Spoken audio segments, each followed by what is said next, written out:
Here's a moment right before everything changes where your chest tightens, your thoughts race, and the only voice louder than your heartbeat is the one whispering, "Don't do it." Not because you can't, but because you're standing at the edge of everything familiar. And what's on the other side? Uncertainty, exposure, rejection, failure. So instead of leaping, you shrink back. You call it not the right time. You say you're just waiting for the perfect moment. You convince yourself that fear is a red light, a warning, a stop sign. But what if it isn't? What if fear is a green light, just one that's disguised in discomfort? What if the fear you feel is not danger, but direction? Because here's the truth that most people will never say out loud. If you're not scared, you're probably doing the same thing you've always done. You're living in repetition. You're choosing the known over the meaningful. You're stuck in a version of your life that no longer asks anything from you. Fear shows up not when you're failing, but when you're growing. It's not the signal to stop. It's the signal that you're finally standing in front of something that matters. You think the brave don't feel fear? Number. They feel it more than anyone.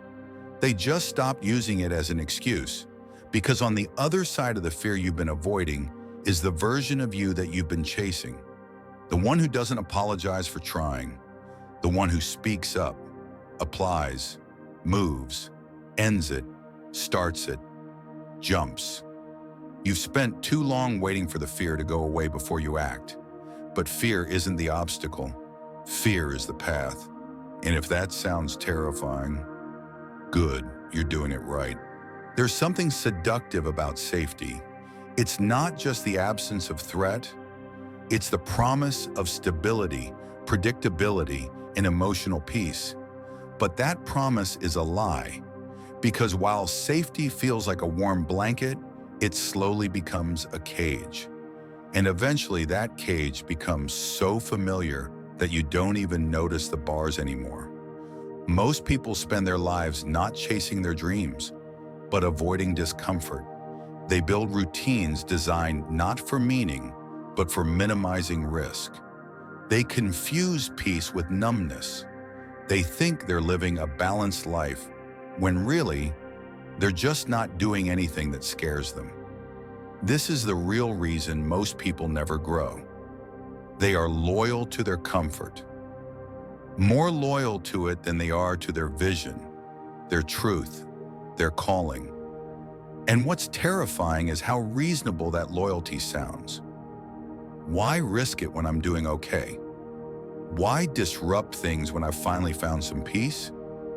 Why leave the relationship, the job, the city, the identity if it's not completely broken? But the honest answer? Because it's slowly breaking you. And that's the illusion of safety. It makes you believe you're secure, when in reality, you're just stuck. You've stopped stretching, stopped reaching, stopped risking being bad at something new. You've traded aliveness for control. And here's the most dangerous part of all. You'll get praise for it. You'll be called mature, stable, responsible, because safety wears the mask of wisdom. But sometimes wisdom isn't what you need. Sometimes what you need is to be foolish enough to try. Think of the moments in your life that changed everything. Did they begin in comfort? Or did they begin with a leap that made your stomach churn? Growth doesn't come dressed in calm. It comes disguised as chaos, as the job you don't feel ready for, as the conversation you've been avoiding, as the risk that makes no sense to anyone but your future self. The illusion of safety is that it offers you protection, but it also offers you stagnation. And over time, the longer you stay where it's safe, the harder it becomes to leave.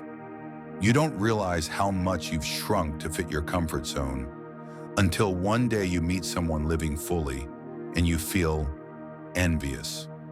Not of what they have, but of what they dared. You feel the ache, the buried dream, the unspoken regret. And that's when you realize the cost of staying safe was never your job, your apartment, your identity. It was your aliveness. Safety is not the goal, it's the starting line. And once you've learned to stand, you must learn to leap. Because fear isn't the enemy. The enemy is the life you never lived because you mistook your comfort for your calling. You were meant for more than calm waters. You were meant to feel the wind in your face, the adrenaline in your chest, the thrill of becoming something you weren't yesterday. And the only thing standing between where you are and who you could be is your devotion to the illusion that you're okay where you are. Break it before it breaks you. Fear is misunderstood. We're taught to treat it like a stop sign, like something that tells us, danger ahead, turn around. And in some cases, sure, that's true. Don't walk into traffic. Don't play with fire. Don't pet the lion. But what about the fear of asking for what you want? Of quitting what's slowly killing you? Of standing alone when everyone else stays silent? That's not survival fear. That's transformation fear. And transformation fear is sacred. It's the trembling that tells you, you've found the edge of your current self, and what comes next is more. Fear in this context isn't an obstacle. It's a compass. It's your body whispering, this matters. This could change things. This could change you.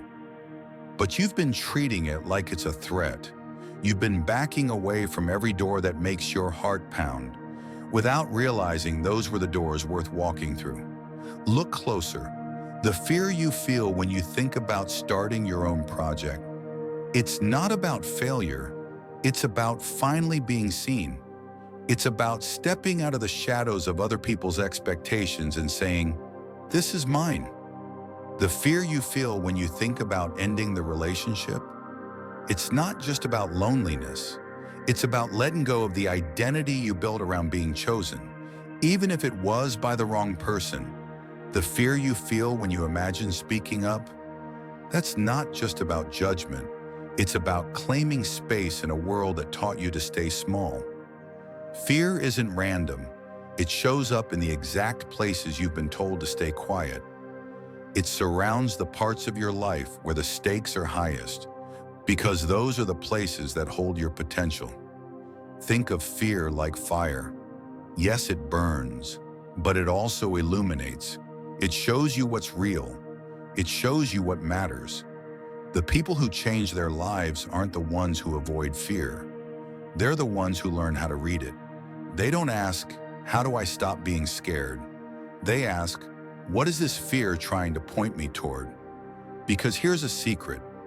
Fear shows up right before something big. It's the final guardian standing in front of the life you actually want.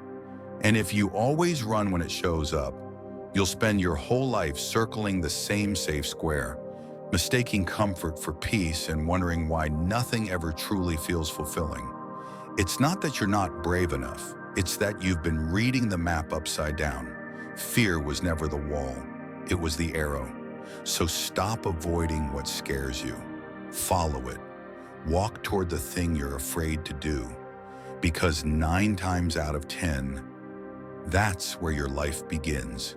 We are addicted to ease, not just convenience, but the illusion that if something is meant for us, it should come without friction. But let me ask you something brutal. When was the last time something easy changed your life? Real growth doesn't feel smooth. It feels like pressure, like resistance, like failure on the first attempt and awkwardness on the second. It feels like confusion in the beginning and clarity only when you look back. But we live in a culture that romanticizes the shortcut, the quick win, the 3-step plan. And when the path isn't paved, we assume we've chosen wrong. So we shrink our ambitions to match what feels effortless. We downgrade our dreams until they no longer challenge us. We call it realistic. We call it mature. But what it really is fear. Because when something feels too easy, it's often because it doesn't demand your full self. It doesn't stretch your mind. It doesn't ask for your courage. It doesn't require you to risk who you are for who you might become. And the truth is, anything that doesn't challenge you will eventually bore you. Not because you're broken, but because your soul is wired for expansion. That dull ache you feel after weeks, months, or years of going through the motions, that's not laziness. That's your inner life begging for a challenge worth suffering for. Because you can survive a life of small goals, of easy wins, of comfort and predictability, but you cannot thrive there. Ease is fine for recovery, it's fine for rest, but if you spend your whole life seeking what feels easy, you'll never experience what feels earned. You'll never know the joy of looking at something impossible, walking into it anyway, and coming out the other side forever changed. Think of the heroes, the creators, the innovators, the leaders. None of them chose what was easy. They chose what mattered. And what matters will always ask more of you than you feel ready to give. That's the point. Because it's not about whether you succeed the first time. It's about becoming the kind of person who doesn't flinch when things get difficult. So if the path you're on feels suspiciously smooth, ask yourself, am I being guided or am I being seduced? There is nothing noble about staying small just because it's familiar. There is nothing wise about walking a path with no resistance. In fact, if there's no resistance, you're probably walking in circles. The biggest mistake people make is assuming that struggle means they're failing. Struggle means you're becoming. Becoming the version of yourself who can handle the dream you're chasing. Becoming the kind of person who doesn't collapse under pressure, but is created by it. So stop looking for the path of least resistance. Start looking for the path of deepest meaning. Because if it's too easy, it's too small for you. We love to admire greatness from a distance. We read the biographies, we watch the highlight reels, we quote the speeches and hang the posters, but we forget what it felt like to be those people at the beginning. We forget that greatness never starts with applause. It starts with panic, with trembling hands, with doubt so loud it drowns out everything else. With nights where you wonder if you've made the biggest mistake of your life, because what you're doing feels impossibly big for someone like you. And yet, that's the first sign you're actually on the right path, because no one who did anything meaningful ever felt ready at the start. They didn't feel prepared. They didn't feel chosen.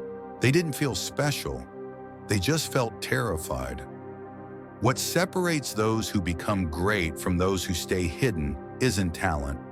It's not even passion. It's their relationship with fear. Because greatness and fear arrive hand in hand. You don't get to chase something massive without shaking. You don't get to stand at the edge of who you were and leap towards something greater without your body resisting. Your biology is designed to keep you safe, not to make you legendary. It's going to scream when you try to step outside the lines. It's going to flood you with reasons to turn back. You'll feel exposed. You'll feel ridiculous. You'll feel like an imposter. But here's the secret. The people who changed the world, they felt all of that too. Do you think Martin Luther King Jr. didn't feel fear before every speech? That Maya Angelou didn't wonder if her voice would be heard? That Vincent van Gogh wasn't terrified no one would understand what he saw? They were scared. And they moved anyway, because terror is not proof you're on the wrong path. It's proof you're finally walking one worth being scared of. And here's the twist no one tells you.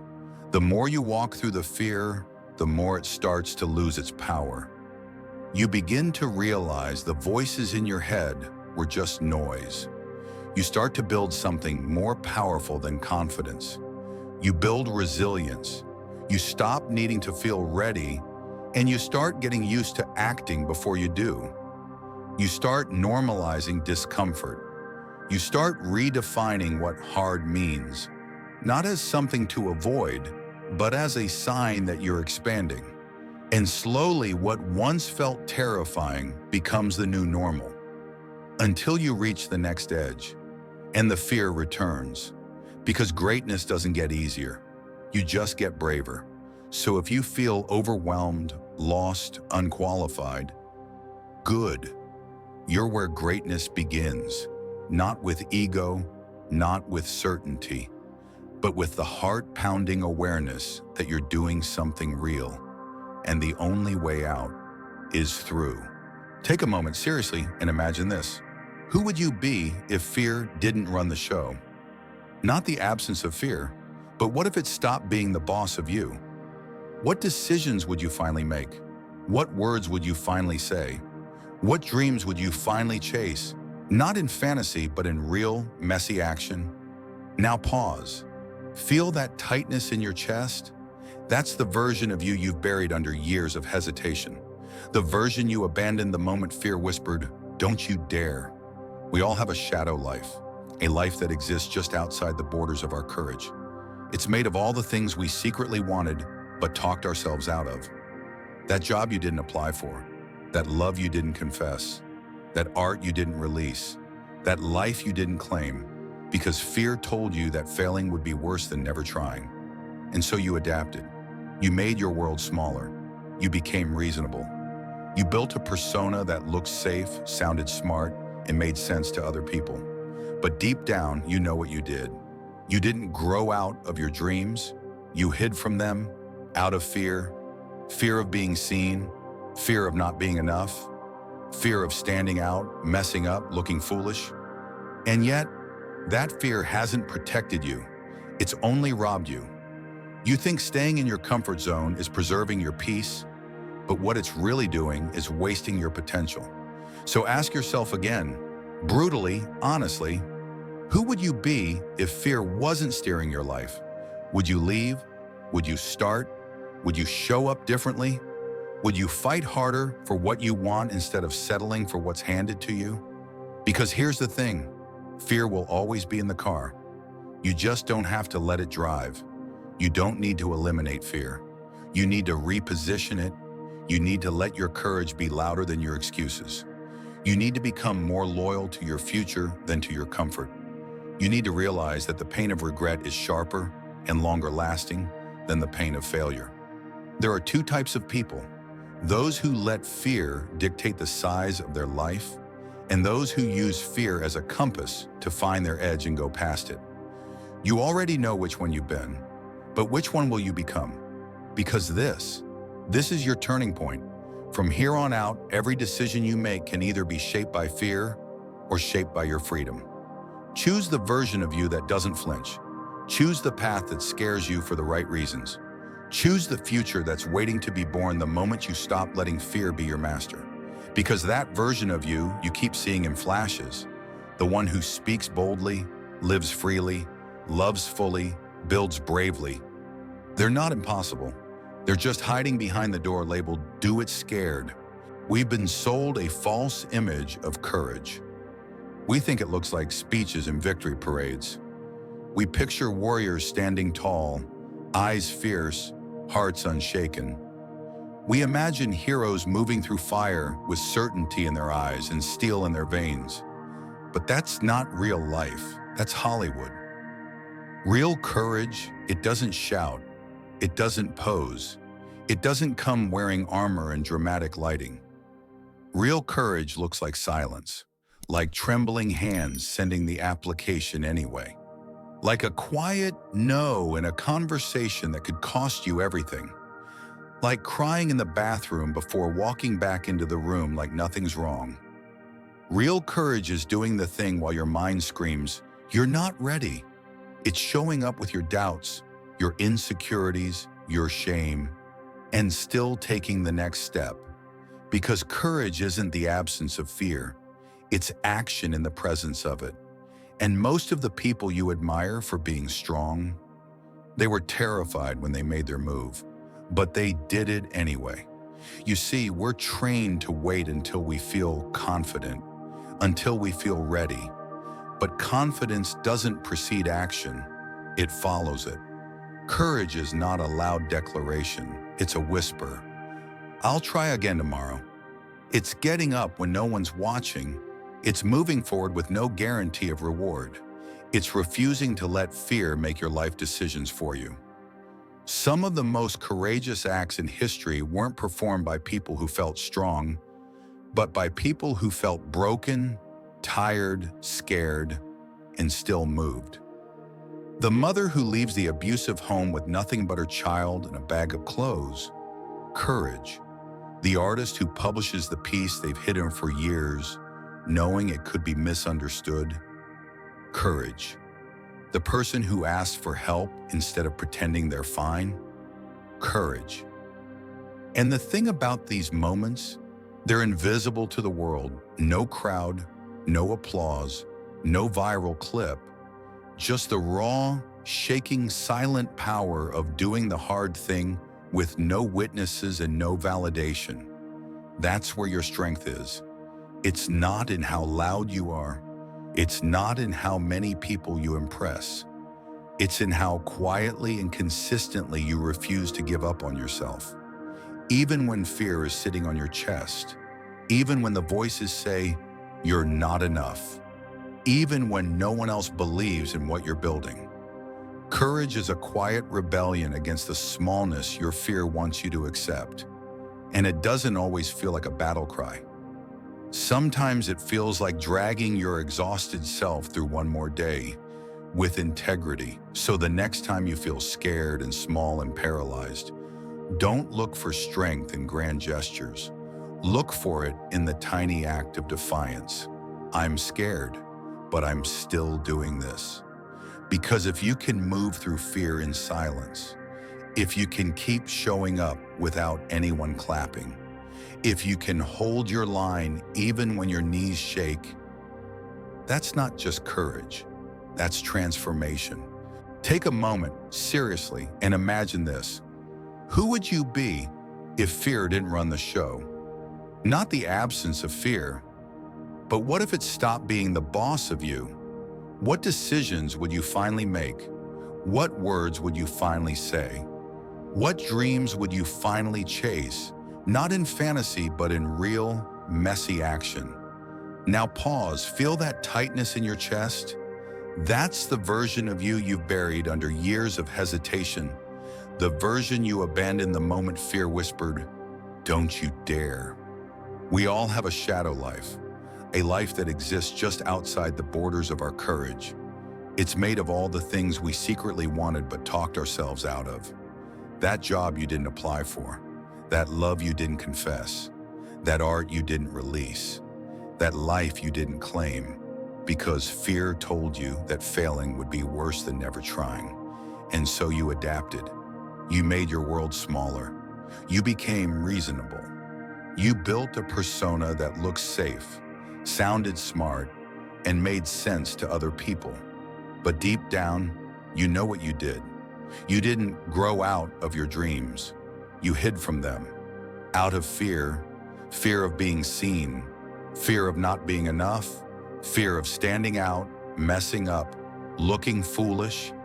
And yet, that fear hasn't protected you. It's only robbed you.